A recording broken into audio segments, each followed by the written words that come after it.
네. 자, 우리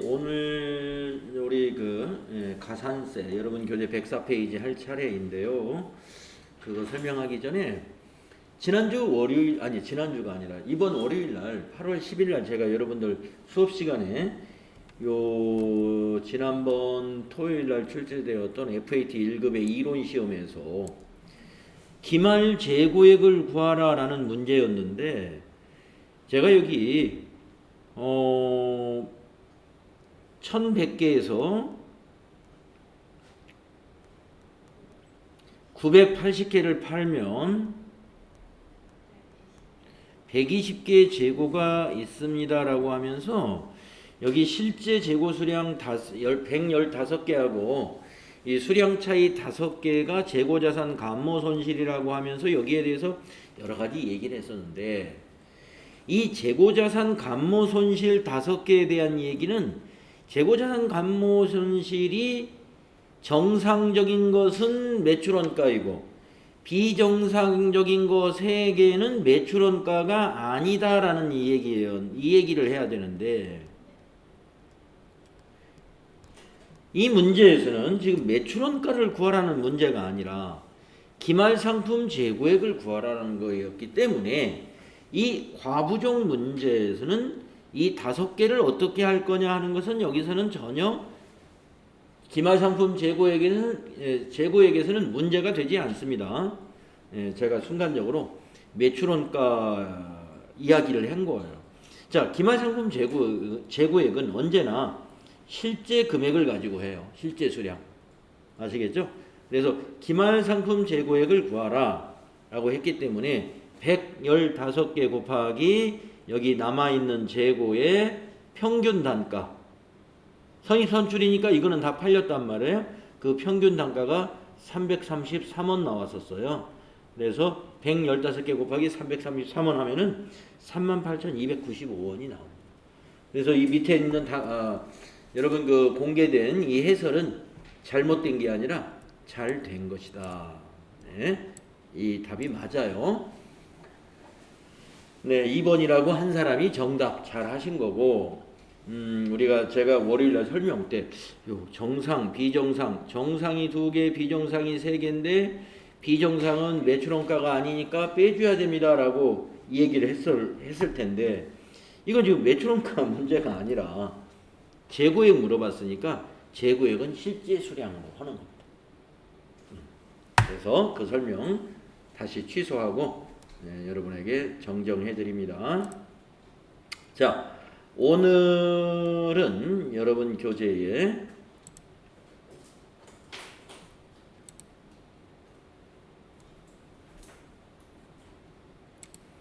제가 교재를 안 열었나 봐요.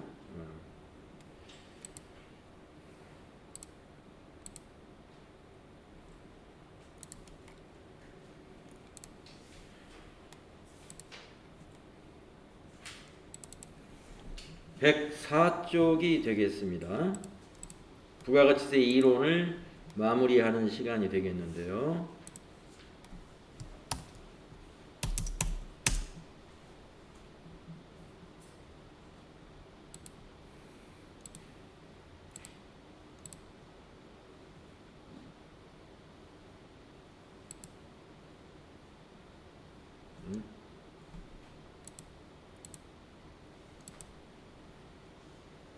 네, 104페이지. 부가가치세 신고와 관련된 가산세를 알아보겠습니다. 가산세. 자, 여러분 가산세에 대해서는요. TAT 2급에서는 실무에서는 안 나옵니다. 실무 시험으로는. TAT 1급에서 부가가치세 신고 때 가산세를 반영해 가지고 신고하라고 문제가 나와요. 그러니까 여러분들이 보는 TAT 2급에는 가산세는 이론적인 것만 알아주시면 돼. 이론적인 거. 필기, 이론 시험에는 나와요. 나올 수 있는데 실기에는 안 나온다 하는 거 참고로 알아주시고, 가산세에서 이론으로 나오는 것이 어떤 것이 주로 나오는가 제가 그거를 나름대로 한번 찍어봐 드릴 테니까 그것만 좀 잘 기억하시면 되겠어요. 자, 우선 전체적으로 알아보겠습니다. 부가가치세와 관련된 가산세 중에 사업자 등록, 미등록 가산세 또는 허위 등록 가산세가 있습니다. 자, 사업을 개시한 날로부터 20일 이내에 사업자 등록을 신청하지 않고 그 이후에 신청했을 때는 미등록 가산세, 공급가액의 1%의 가산세가 붙습니다. 다음에 허위 등록 가산세라는 것은 뭐냐? 타인 명의로 사업자 등록을 했어요. 자기가 사업을 하는데 자기 가족 중에 다른 사람 이름 또는 친구 이름, 이런 타인 명의로 사업자 등록을 하는 것을 우리가 허위 등록이라고 할 수 있는데, 공급가액의 1%를 역시 가산세를 부여한다는 겁니다. 그래서 주 1에 있는 이 공급가액이라는 것은 뭐냐면 사업 개시일로부터 등록을 신청한 날 직전일까지의 공급가액에 대해서, 그러니까 사업자 등록은 사업 개시일로부터 20일 이내에 해야 된단 말이에요. 근데 20일을 넘겼어요. 그러면 미등록 가산세가 붙을 텐데, 어떤 공급가액에 대해서 가산세가 붙느냐면은 그 과세기간 전체에 대해서 붙는 것이 아니라 사업 개시일부터 시작을 해서 사업자 등록을 신청한 날이 있을 거 아니에요? 그 직전일까지의 공급가액에 대해서 1% 가산세를 내게 된다. 허위 등록도 1%. 자, 그 다음에, 자, 이거는 뭐, 이 미등록 또는 허위 등록 가산세, 시험 잘 안 나오는 겁니다. 다음에 두 번째, 세금 계산서 관련 가산세. 자, 여러분, 세금 계산서는요, 언제 발급하는 게 원칙이냐면은, 원칙은 공급일에 발급하는 게 원칙이에요. 그런데 세금 계산서는 월합계 세금 계산서가 있기 때문에, 여러분, 월합계 세금 계산서는 언제까지 발급하냐면 다음 달 10일까지 발급할 수가 있죠. 그래서 한번 내용을 보겠습니다. 지연 발급은 언제 발급하는 것이 지연 발급인가? 내용을 한번 보겠습니다. 세금 계산서의 발급 시기가 지난 후 해당 재화 또는 용역의 공급 시기가 속하는 과세 기간에 대한 확정 신고 기한까지,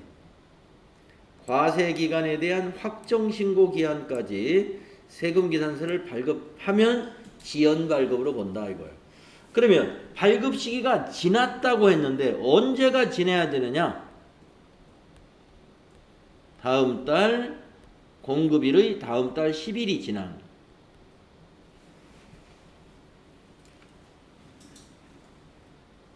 세금계산서 발급 시기가 최대한 다음 달 10일까지는 발급해야 되죠. 월합계 세금계산서 제도를 특례가 있기 때문에. 그렇죠.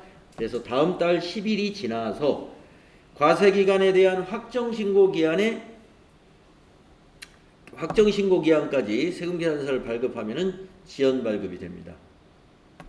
자, 그러면 오늘 날짜로 한번 생각을 해볼까요? 오늘이 8월 19일이네요. 여러분. 자, 8월 19일은 2기에 해당이 되죠. 과세기간 2기. 자, 8월 19일 날 공급을 했습니다. 거래를 했어요. 물건을, 상품 또는 제품을 판매했습니다. 자, 그러면은 세금 계산서를 언제까지 발급하면은 지연 발급이 아니라 정상 발급이라고 볼 수 있을까요?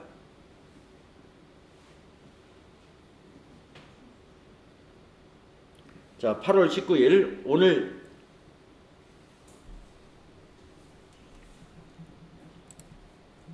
메모장에다 한번 써볼까요? 자, 여러분 여기 발급 시기가 지난 후라고 했을 때 발급 시기가 지난다는 말은 다음 달 10일이 지나는 것을 말하는 거예요. 자, 그러면 다시 한번 질문해 볼게요. 자, 8월 10일 날 판매를 했습니다. 제품을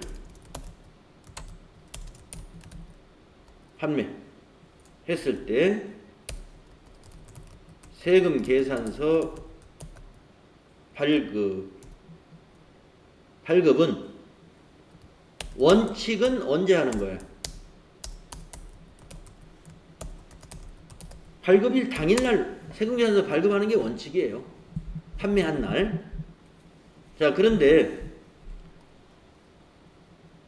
발급 시기 이내에 발급한다는 것은 최대한 언제까지죠? 최대 며칠일까요?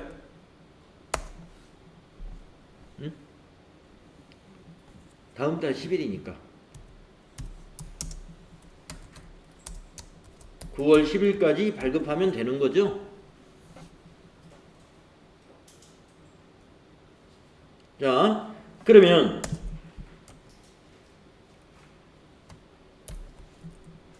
(9월 10일까지) 발급하는 것은 뭐예요? 정상 발급으로 본다 이거예요. 9월 10일까지는 정상 발급, 정상으로 보는데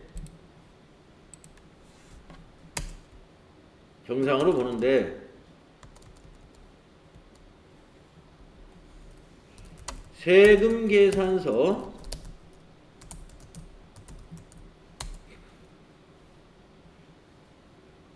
지연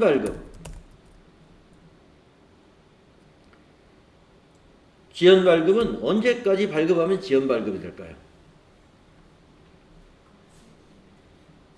그러니까 날짜로 보면 공급 시기가 속하는 과세 기간의 확정 신고 기한까지 12월 31일? 신고를 12월 31일까지 하나요? 12월 31일은 확정 신고 기간의 과세 기간 종료일이죠. 과세 기간에 대한 확정 신고 기한은 2021년 1월 25일이죠. 신고 기한이니까 과세 기간의 종료일이 아니고 공급 시기가 속하는 과세 기간에 대한 확정 신고 기한까지. 그러면 2기 확정 신고는 우리가 1월 달에 하거든요. 1월 25일. 1월 25일까지 세금계산서 발급하면 지연 발급으로 봐서 가산세 공급가액의 1% 가산세가 붙습니다. 이해하셨죠? 자, 그 다음에 세금계산서 미발급. 자, 세금계산서 지연 발급 기간이 지나면은 미발급이에요. 그러니까 언제가 세금계산서 미발급에 해당이 되는 경우는 2021년 1월 26일 이후부터는 미발급으로 본다 이거예요. 내용을 한번 볼까요? 세금계산서의 발급 시기가 지난 후 해당 재화 또는 영역의 공급 시기가 속하는 과세 기간에 대한 확정 신고 기한까지 세금계산서를 발급하지 아니한 경우, 공급 시기가 속하는 과세 기간에 대한 확정 신고 기한까지 세금계산서를 발급하지 않으면 그냥 미발급으로 보겠다 이거. 미발급은 가산세가 2배, 2%. 2%.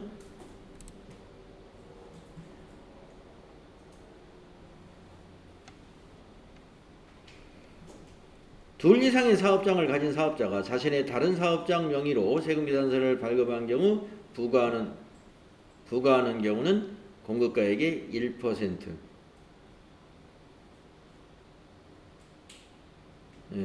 그러니까 사업장이 둘인데 다른 사업장으로 발급을 했다면 언제까지? 다른 사업장으로 발급을 한 경우는 미발급에 해당이 되는데 그때는 이걸로 적용해 준다 이 말입니다. 다른 사업장으로 발급을 했다면 미발급이지만 1%를 적용해 준다 이런 얘기입니다. 그러면 여러분이 말이죠. 만약에 공급가액이 1억 원짜리다 그러면 100만 원이 가산세이고요. 지연 발급은 100만 원이 되고 미발급은 200만 원의 가산세를 낸다는 거예요. 그래서 공급가액이 큰 경우에는 이 가산세가 아주 크게 부담이 되겠죠. 자, 그래서 세금계산서 관련 가산세 중에서 지연발급, 미발급 1%, 2% 요거는 좀 기억을 해 주시는 게 좋습니다. 자, 그 외에 나머지 거 한번 볼게요. 나머지 거는 그냥 한번 훑어보시면 돼. 부실기재 1%, 가공세금계산서의 발급 3%, 가공세금계산서 수취 3%, 가장 센 겁니다. 여러분, 이 가공이라는 말은요, 무슨 말이냐면은 공급을 하지 아니하고 세금계산서를 발급한 거예요. 그러니까 판매를 하지 않았는데 판매했다고 세금계산서 발급하는 거. 또 그거를 받은 업체. 공급받지 아니하고 세금계산서를 받았어요. 이걸 우리가 가공이라고 합니다. 가짜로 세금계산서를 서로 주고받은 거예요. 두 군데 다 3%씩 공급가액의 3%씩 가산세를 납부해야 됩니다. 가장 가산세율이 높습니다. 이게 타인 명의 발급 세금계산서 2% 가산세, 타인 명의 세금계산서의 수치도 2%, 과다기재 세금계산서 발급에 대한 것은 과다기재한 부분에 대해서 2% 가산세, 또 그것을 수취한 업체도 과다기재한 부분에 대한 공급가액에 2% 가산세가 붙는다. 네. 다음에 106페이지로 가보시면 매출처별 세금계산서 합계표에 대한 가산세입니다. 자, 매출처별 세금계산서 합계표는 우리가 더존 프로그램 같은 곳에 매입 매출 전표를 입력하면 자동으로 작성이 되고 있죠. 네. 그 세금계산서 합계표 또는 계산서 합계표. 자, 그래서 매출처별 세금계산서 합계표라는 것은 판매하는 회사에서 제출을 하는 것이죠. 자, 합계표 미제출을 했다. 그러면 공급가액의 0.5% 가산세를 내야 되고요. 합계표가 누락된 게 있으면 부실기재가 됩니다. 그러면 0.5% 가산세가 붙습니다. 또 합계표를 제출을 애정신고할 때 제출하지 못하여 애정신고 기간이 속하는 과세기간에 확정신고할 때 매출처별 세금계산서 합계표를 제출했다라고 하면은 지연저출에 해당이 돼요. 애정신고 때 제출을 못하고 확정신고 때 했다 그러면 지연저출에 해당이 됩니다. 그래서 이것은 0.3%의 가산세가 붙는다. 네. 그 다음에 매입처별 세금계산서 합계표 관련 가산세. 자, 매입처별 세금계산서 합계표는 매입세금계산서를 말하는 거죠. 그래서 불성실하게 했다라고 하면은 0.5%. 자, 어떤 내용인가 한번 읽어볼까요? 재화 또는 용역의 공급 시기 이후에 발급받은 세금계산서로서 그 공급 시기가 속하는 과세기간에 대한 확정신고 기한까지 발급받아 매입처별 세금계산서 합계표에 따르지 아니하고 세금계산서 또는 수정 세금계산서에 따라 공제받는 경우, 네, 공급가액의 0.5%. 경정시 경정기관의 확인을 거쳐 제출하는 경우 0.5%. 매입처별 세금계산서 합계표에 기재사항 중 공급가액을 사실과 다르게 과다하게 적어 신고하는 경우 공급가액의 0.5%. 네, 그래서 매입처별 세금계산서 합계표 관련된 거는 전부 다 0.5%라고 보시면 됩니다. 여러분, 경정시라는 말은 무슨 말이냐면요, 수정신고하는 것을 말합니다. 그런데 수정신고를 스스로 하는 것이 아니라 기관에서 세무서를 말해요. 세무서에서 이거 잘못됐으니까 수정해서 다시 신고하세요. 이렇게 세무서의 지적에 의해서 수정하는 것을 경정이라고 그래요.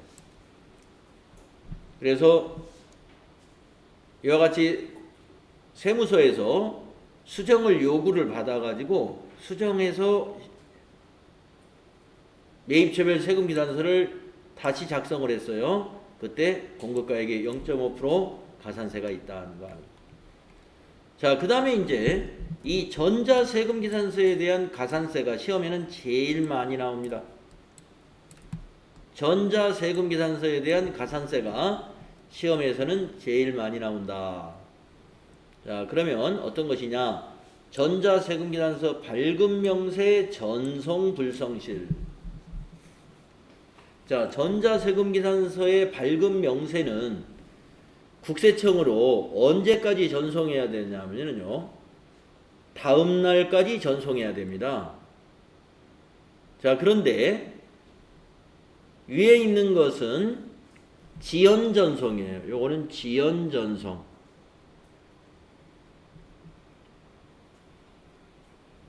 밑에 0.5%는 미전송입니다.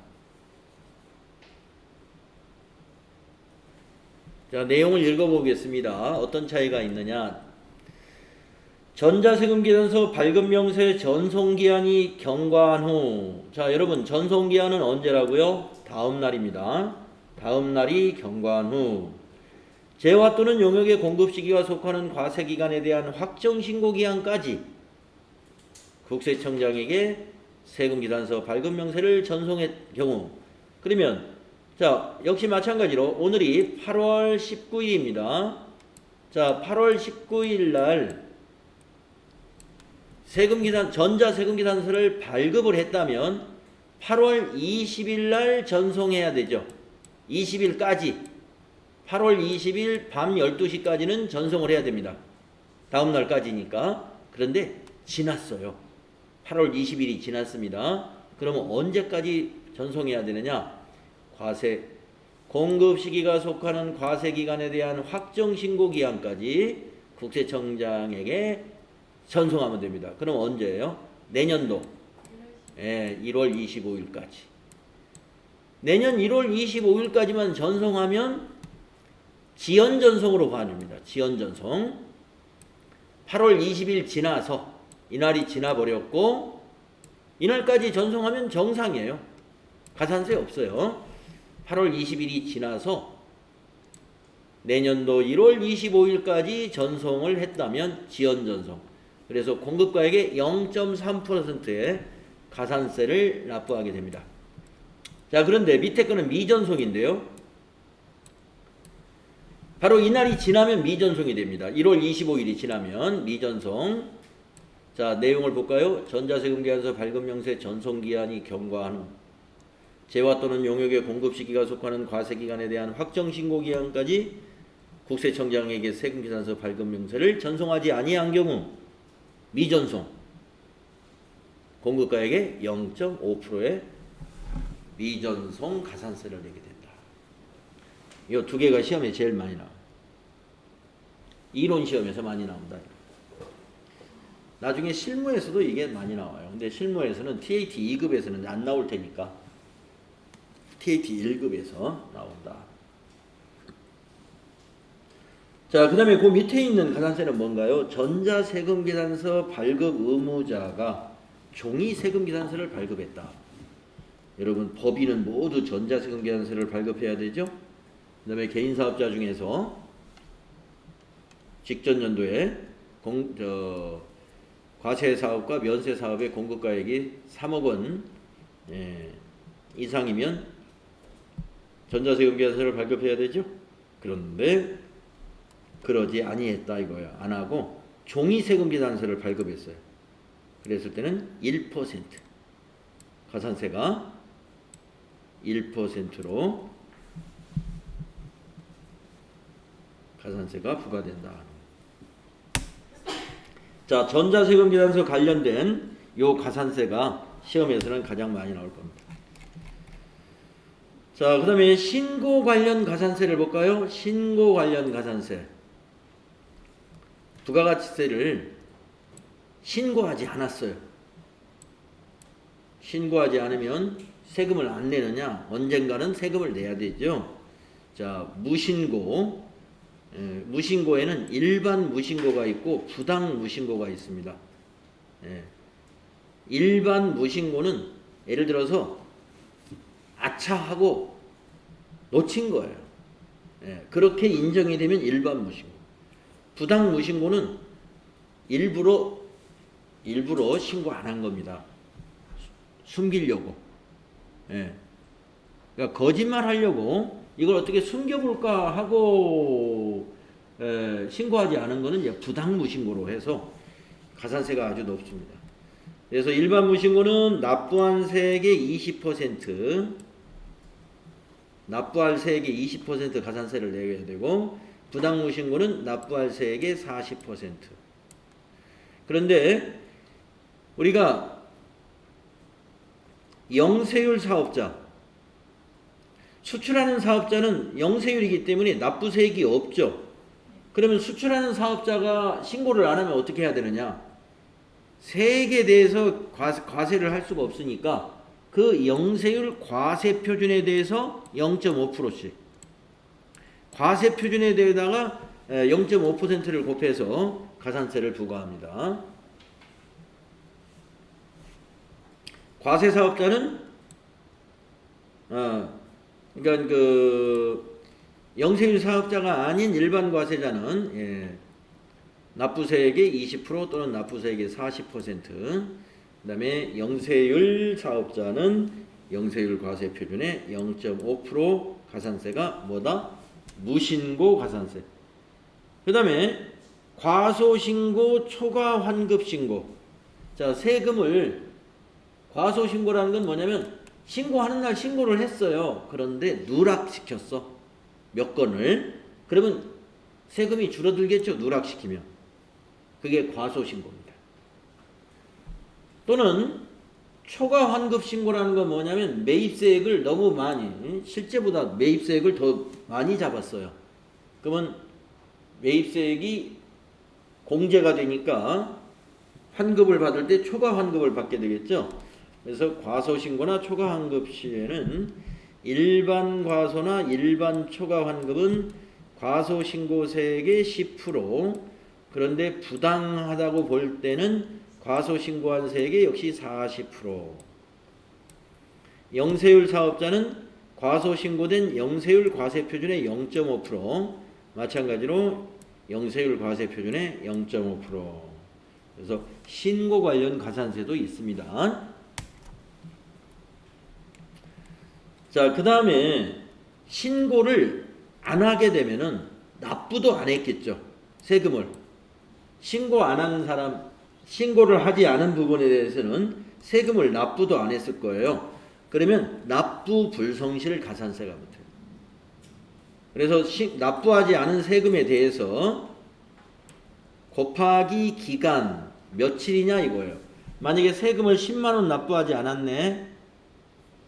누락시켜가지고 과소신고했거나 또는 미신고하게 되면 그만큼이 납부 안 한 금액이 생기겠죠. 거기에다 기간, 이번에 납부할 때 만약에 90일이 지났다고, 90일, 3개월이 지나면 90일이죠. 곱하기 2.5 나누기 만, 이게 이자예요. 이자. 1일 이자. 국세청에서 2020년도에는 1일 이자를 2.5%로, 아니 2.5%가 아니죠. 만분의 2.5니까 만분의 2.5는 퍼센트로 하면은 2.5 나누기 만 한번 해볼까요? 그러면 0.00025니까 0.025% 하루당 0.025%의 이자를 받게 되는 겁니다.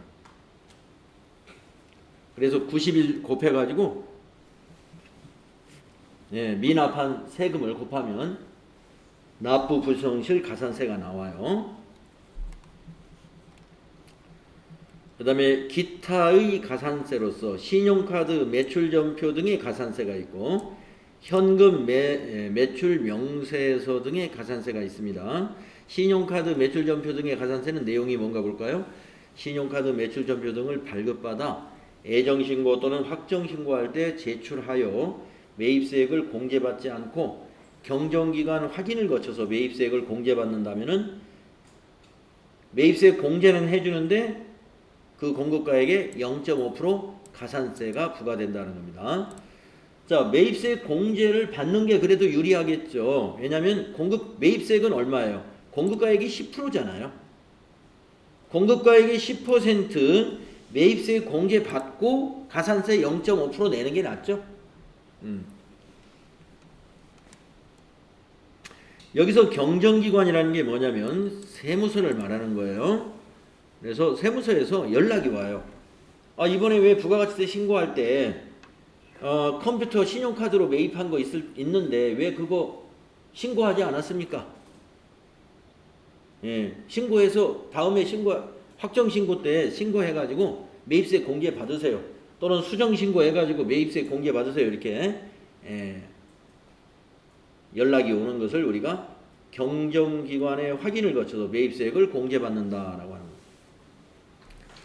또 현금 매출 명세서 등 현금 매출 명세서 또는 부동산 임대 공급가액 명세서를 제출하지 아니하거나 제출한 수익금액이 사실과 다른 경우에 그 수익금액의 1%의 가산세가 붙는다. 시험에 이건 잘 나오지 않아요. 자, 그래서 여기까지가 가산세였습니다. 여러분, 가산세 기억해야 될 가산세는 전자세금계산서 가산세, 지연전송 0.3%, 미전송 0.5%, 종이세금계산서 발급 1%, 이 세 가지와 저 위에 세금계산서에서 지연발급 공급가액의 1%, 미발급 공급가액의 2%, 요 한 5개 정도 가산세가 이론시험에서 많이 등장을 하니까 그거 기억을 해주면 돼요. 자, 이번에는 제7절의 간이과세자에 대해서 알아보겠습니다. 자, 우리가 FAT 1급의 부가가치세 이론에서는 간이과세자의 부가가치세 신고에 대해서 자세히 나오지 않았죠. 자, TAT 2급에서는 좀 자세히 나옵니다. 간이과세자. 자, 적용 대상을 보면요. 직전 연도의 재화와 용역의 공급 대가의 합계액이 4,800만 원에 미달하는 개인사업자를 간이과세자로 적용을 해줍니다. 그런데 얼마 전에 법 개정이 됐죠. 뉴스에서 여러분 아마 보셨을걸요.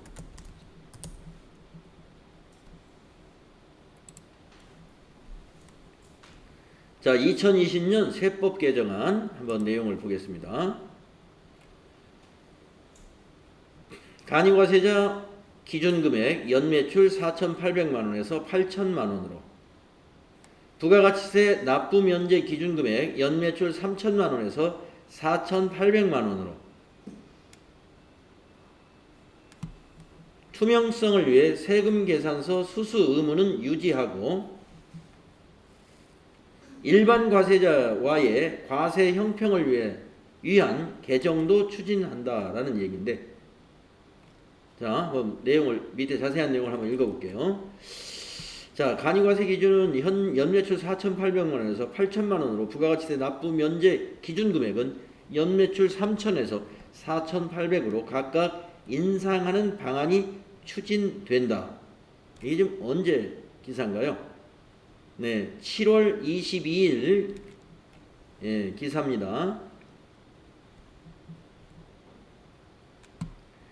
정부는 연매출 4,800만 원 미만인 소규모 사업자의 납세 편의를 높이기 위해, 자, 납세 편의라는 건 뭐냐면요. 우리가 그 일반 과세자는 개인 사업자 같은 경우는 일반 과세자인 경우에 1년에 2번씩 신고해야 되죠. 1기 확정, 2기 이렇게 2번. 근데 간이과세자는 1년에 1번만 신고해요. 예, 그러니까 납세 세금 내기가 편하다 이거죠. 또 연매출액이 지금까지는 3,000만 원인데 이게 세법이 개정이 되면 4,800만 원까지는 아예 세금을 내지 않아요.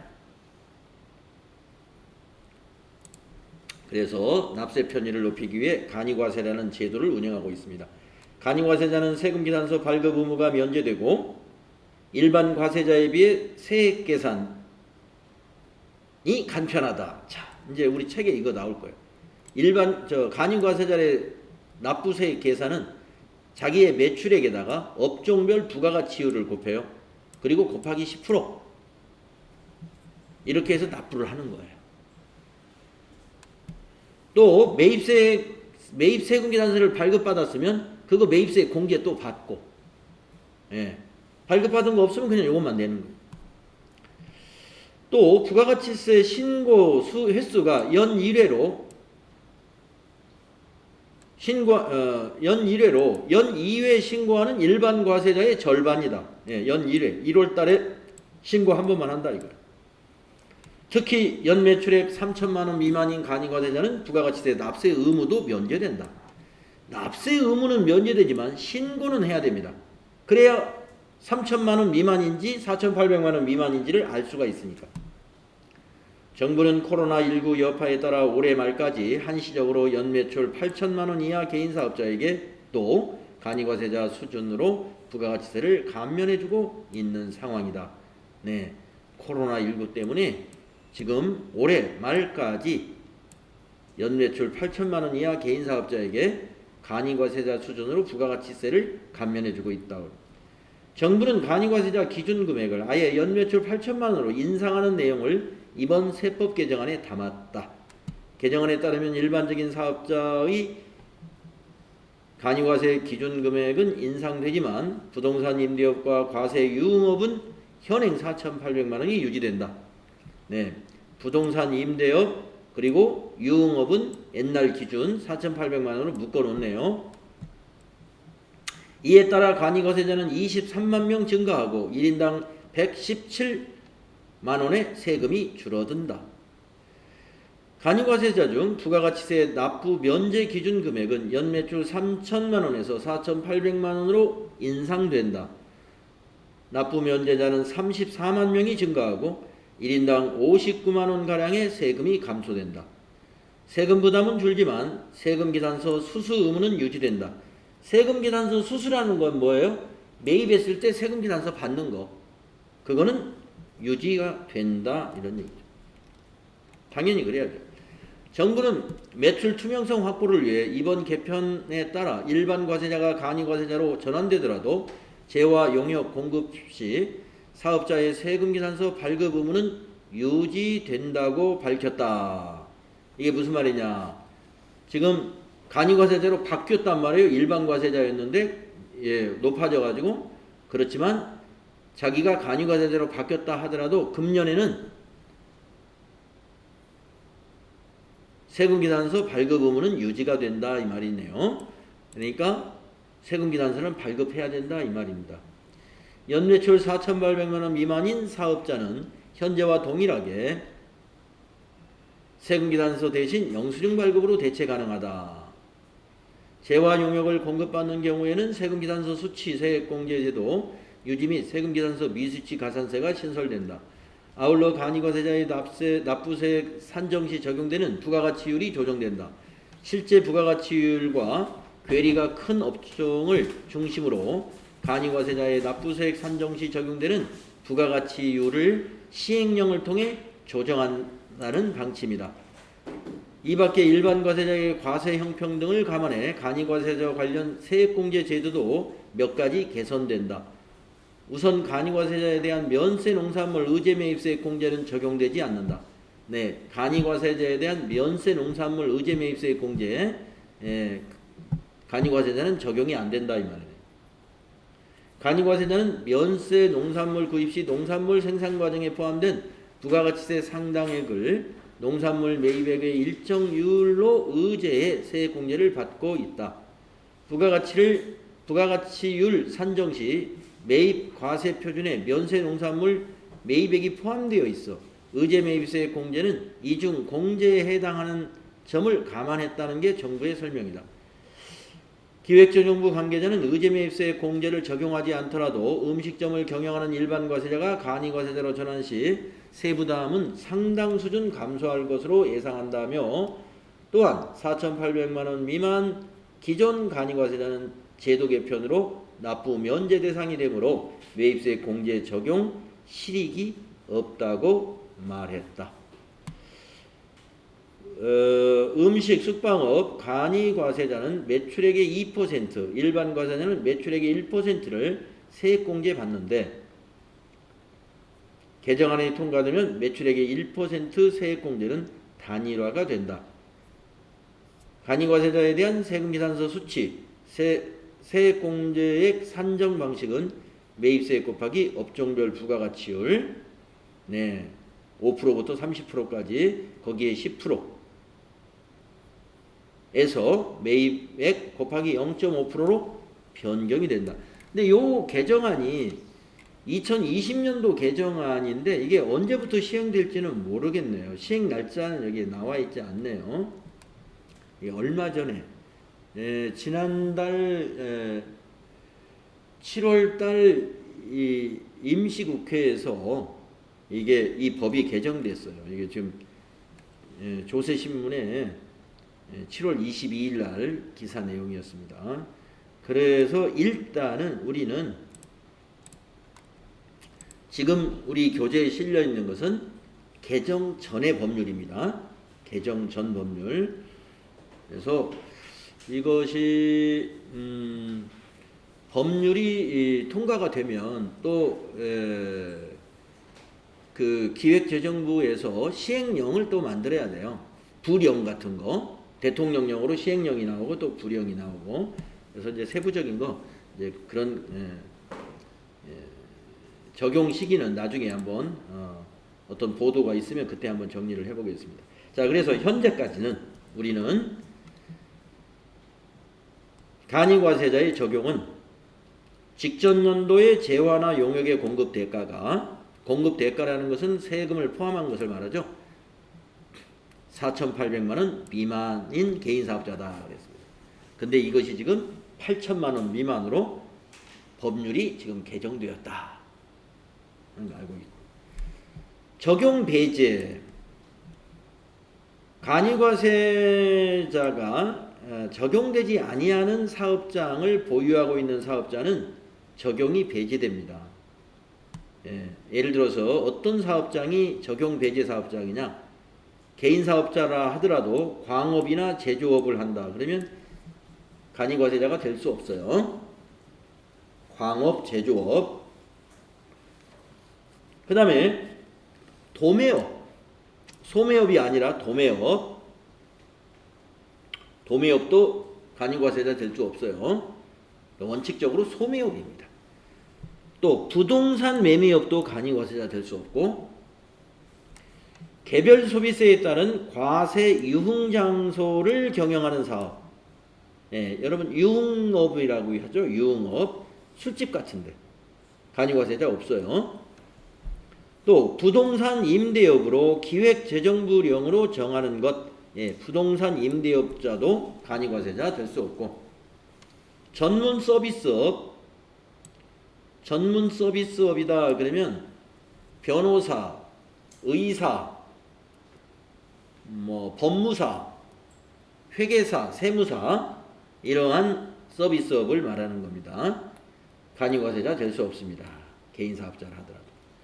그 다음에 둘 이상의 사업장에 있는 사업자가 경영하는 사업으로서 그 둘 이상의 사업장의 공급 대가의 합계액이 4,800만 원이 넘으면 이상이면 두 개를 합쳐서 4,800만 원 이상이면 적용되지 않는다는 거예요. 그러니까 지금은 이제 8천만 원으로 바뀌어야 되겠죠. 앞으로는. 그 다음에 신규 사업을 개시하는 자. 신규로 사업을 시작하는 개인 사업자는 사업을 시작한 날이 속하는 연도에 공급 대가가 4,800만 원에 미달될 것으로 예상이 되면 납세지 관할 세무서장에게 간이과세 적용 신고를 해서 간이과세를 적용받으면 됩니다. 왜냐하면 신규로 사업을 시작하려는 자는 과거 실적이 없잖아요. 직전 연도 실적이 없으니까 사업을 개시하는 사업자가 나는 소매업이기 때문에 연간 4,800만 원에 미달할 것으로 예상이 된다. 매출액이. 그렇다면 사업을 신고할 때 간이과세자로 아예 신고할 수 있다 이런 얘기입니다. 사업을 등록할 때. 그래서 그걸 적용받으면 됩니다. 자, 간이과세자의 납부세액 계산하는 거 아까 신문에서 보셨죠? 자, 납부세액은 어떻게 계산한다? 과세표준에다가 곱하기 업종별 부가가치율 곱하기 10% 해가지고 이게 이제 일단 납부세액을 이렇게 계산을 한 다음에 최종 납부액은 위에 있는 납부세액에다가 재고 납부세액을 더합니다. 이게 무슨 말이냐? 간이과세자는 재고를 인정을 안 해요. 재고도 다 판매한 걸로 보는 거예요. 재고 인정을 안 하기 때문에 재고 납부세액 더하고 그 다음에 세액공제 뺍니다. 세액공제. 우리 세액공제가 뭐가 있을까요? 매입세금 계산서 받은 거 그거 빼줘요. 증빙이 있으니까. 또 애정부가세액 애정신고 때 납부한 거. 간이과세자는 7월 달에 지금 지난달에 애정 부과를 이미 했어요. 그렇기 때문에 애정 납부한 걸 뺍니다. 그 다음에 가산세가 있으면 가산세를 더하는 것으로 최종 납부세액을 결정한다. 그러면 여기서 말하는 이 과세표준, 이 과세표준에다가 곱하기 업종별 부가가치율을 곱한다 했는데, 그러면 간이과세자의 과세표준이라는 건 뭐냐? 간이과세자의 과세표준은 해당 과세기간의 공급대가, 판매 금액을 말하는 거예요. 공급대가라는 것은 판매 금액. 그것이 과세표준이 됩니다. 그러니까 간이과세자가 물건을 팔 때는요, 거기에는 세금이 다 포함된 금액이에요. 그래서 그 세금이 포함된 금액을 우리가 판매 금액이라고 볼 수 있고, 그것이 공급 대가이고 그것이 간이과세자의 과세표준이 된다. 그러면 업종별 부가가치율은 어떻게 될까요? 다음 페이지에 표가 하나 있죠. 이 부가가치율도 개정에 의해서 좀 수정이 된다 이거 앞으로. 그런데 개정되기 전에는 부가가치율이 높으면 높을수록 어떻게 해요? 세금을 많이 내는 거죠. 납부할 세액 구할 때 과세표준에다가 부가가치율을 곱하니까. 그러니까 세금을 적게 내는 업종부터 볼까요? 전기, 가스, 증기, 수도사업 부가가치율 5%. 소매업 가장 많아요. 여기가 소매업이. 음식점업 가장 많아요. 10%. 부가가치율 10%. 그럼 한번 계산해 볼까요? 자, 나머지 제조업은 20%, 건설업은 30% 참고로 알아두시고요. 주로 소매업이나 식당업이라고 생각하시고 계산을 한번 해봅시다. 자, 공식이 어떻게 되죠?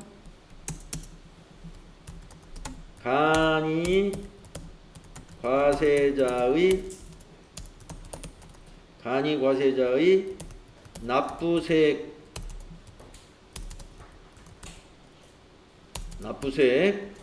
공식은 과세표준 곱하기 부가가치율 곱하기 10%죠. 이렇게 구하는 거죠.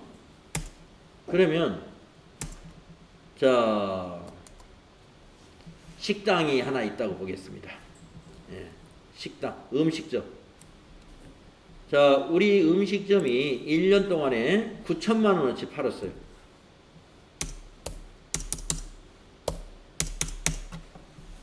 매출장을 다 합계를 내보니까 신용카드로 팔은 거, 현금 영수증 발급한 거, 또 현금 뭐 이런 거 전부 집계해 보니까 9천만 원어치 팔았습니다. 자, 9천만 원 판매한 식당이 1월 달에 부가가치세를 얼마 내는지 한번 계산해 볼게요.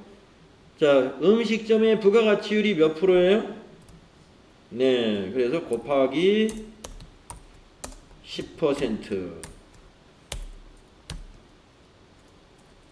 10% 그러면 900만 원 나오죠? 또 곱하기 세율이 몇 %예요? 10%. 그럼 얼마 나올까요?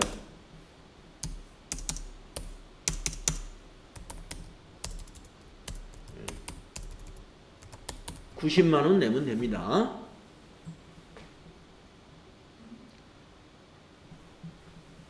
자, 9천만 원에 10%면 900만 원이죠. 900만 원에 10%는 90만 원이죠. 그래서 1년에 음식점을 해가지고 만약에 9천만 원 매상이 매출이 9천만 원 있었다 그러면 납부세액은 90만 원이다 이거. 납부세액은. 그런데 이거를 다 내느냐?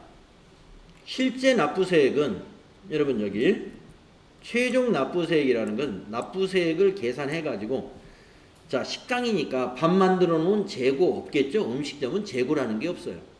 예. 냉장고에 들어있는 밥이나 반찬 이걸 재고로 계산할 수 없죠? 그러니까 재고는 없고 세액공제 빼야죠? 세액공제는 뭐예요? 음식점 하면서 만약에 음식점에 테이블을 이번에 올해 싹 바꿨어요. 그러면 테이블 들여오면서 세금 계산서 받아놨어요. 그러면 그 테이블을 만약에 500만 원어치 새로 샀어요. 그러면 500만 원에 10% 50만 원이 있겠죠? 그거 매입세 공제 받는 거예요. 세액 공제. 또 애정 부과 납부세액이라는 건 7월 달에 납부했던 세금. 네. 그런 것들은 뺍니다. 그래서 그런 것들 빼는 게 전혀 없다 하더라도 간이과세자인 경우에 9천만 원 팔면 1년에 부가가치세 90만 원 이하로 내겠죠. 90만 원 이하로.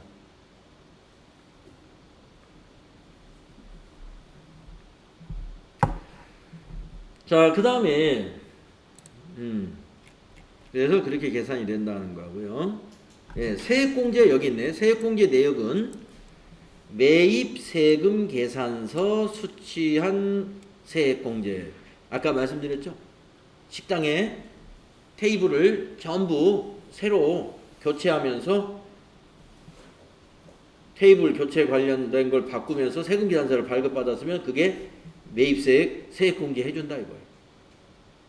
의제 매입세액 이 의제 매입세액 공제는 앞으로 간이과세자는 이거 없어진다고 그랬죠? 개정되기 전에는 있었어요. 의제 매입세액 공제. 예. 면세 농산물에 대한 의제 매입세액 공제. 예. 근데 의제 매입세액 공제를 없앤다는 겁니다. 왜냐하면은 이제 연 매출액이 4,800만 원까지는 연 매출 4,800만 원까지는 아예 세금을 면제해 버리겠대요. 면제해 버리니까 의제 매입세액 공제 뭐 제도를 주나 마나 한 거다. 그래서 의제 매입세액 공제는 없앤다. 아까 신문 보도 보니까. 그러나 지금까지는 개정되기 전까지는 의제 매입세액 공제가 있습니다. 그 다음에 신용카드 매출전표 등 발행세액 공제, 또 전자신고할 때 10,000원 세액공제 받는 거, 이런 것들이 세액공제 내용에 들어가는 거예요. 그래서 이걸 다 공제하고 실제 납부할 세액은 여기에서 이 90만 원에서 여기 세액공제들을 전부 공제해서 실제 납부할 세액이 산출이 된다. 예. 여기에 해당되는 거 있으면 90만 원에서 또 빠진다 이런 얘기. 자, 간이과세자의 그 지금 개정 전에는 여기에 그 내용이 없었나?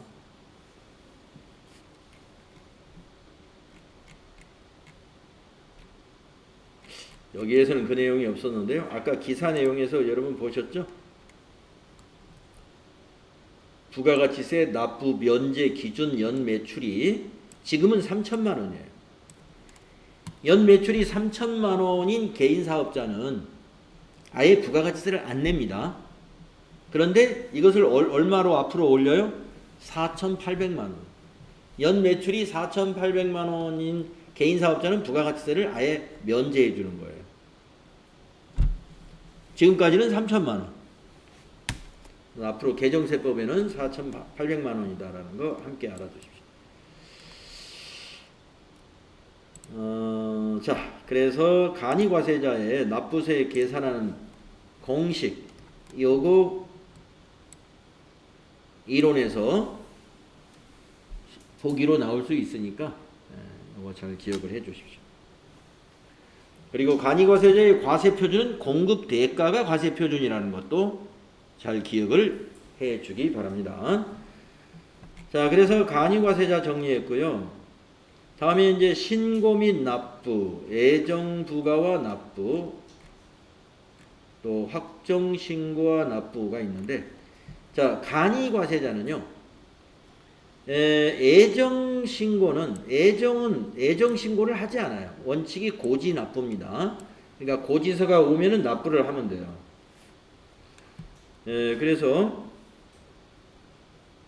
애정부과 기간이 끝난 후 25일 이내까지 징수를 한다 하는 말은 뭐냐면은 1월 1일부터 6월 30일까지의 납부세액을 결정해 가지고 7월 25일까지 고지를 한다 이 말입니다. 고지서가 온다. 그러면 거기 납부 기한일에 납부를 하면 됩니다. 관할 세무서장은 간이과세자에 대하여 직전 과세기간에 대한 납부세액의 2분의 1에 해당하는 금액을 애정부과 기간의 납부세액으로 결정해서 애정부과 기간까지 징수를 합니다. 그러니까 7월 25일까지 징수하면은 아마 8월 말까지 납부를 하라 이렇게 고지서가 올 거예요. 그때 고지서대로 납부만 하면 되고 또 신고 납부를 하는 간이과세자도 있을 수 있는데 이 신고 납부하는 경우는 사업이 너무 부진해 가지고 직전 과세기간의 공급 대가의 합계액 또는 납부세액의 3분의 1에 미달한다면은 신고해가지고 조금만 납부해도 된다 하는 얘기입니다. 자, 확정신고의 납부. 간이과세자는 과세기간의 과세표준과 납부세액을 그 과세기간이 끝난 후 25일. 그러니까 내년 25일이죠, 항상. 또 폐업을 하는 경우 폐업일이 속하는 달의 다음 달 25일. 이내에 납세지관할 세무서장에게 확정신고하고 납세지관할 세무서장 등에 납부하여야 한다는 거.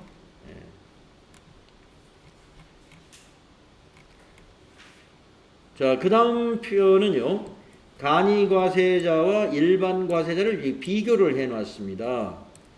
자, 간이과세자, 일반과세자 비교표 한번 볼까요? 자, 적용대상. 직전연도 공급가액이 4,800만원 미만인 개인사업자는 간이과세자다. 앞으로는 이게 8천만원 미만으로 바뀐다. 과세기간은 간이과세자는 1월 1일부터 12월 31일이요. 일반과세자는 1기와 2기로 나누어져 있다. 과세표준이 간이과세자는 공급대가가 과세표준이라고 그랬죠. 일반과세자는 공급가액이 과세표준이 됩니다. 납부세액의 구조는 간이과세자는 공급대가 즉 과세표준 곱하기 부가가치율 곱하기 세율, 일반과세자는 공급가액 곱하기 세율 해가지고 매입세액을 빼주죠. 세금계산서 발급은 간이과세자는 할 수 없고 영수증만 발급하죠. 자, 일반과세자는 영수증도 발급 또는 세금계산서 발급이 원칙이죠. 세금계산서 수치, 납부세액에서 공제받기 위해서 매입세액의 부가가치율을 납부세액에서 공제를 해줘요. 매입세액에 곱하기 부가가치율. 매입세액 전부 다 안 해주죠. 일반과세자는 매입세액 전부를 공제해주는데 간이과세자는 매입세액에서 자기 업종의 부가가치율만 공제해준다. 자, 대손세액 공제. 간이과세자는 대손세액 공제라는 걸 적용받을 수 없습니다.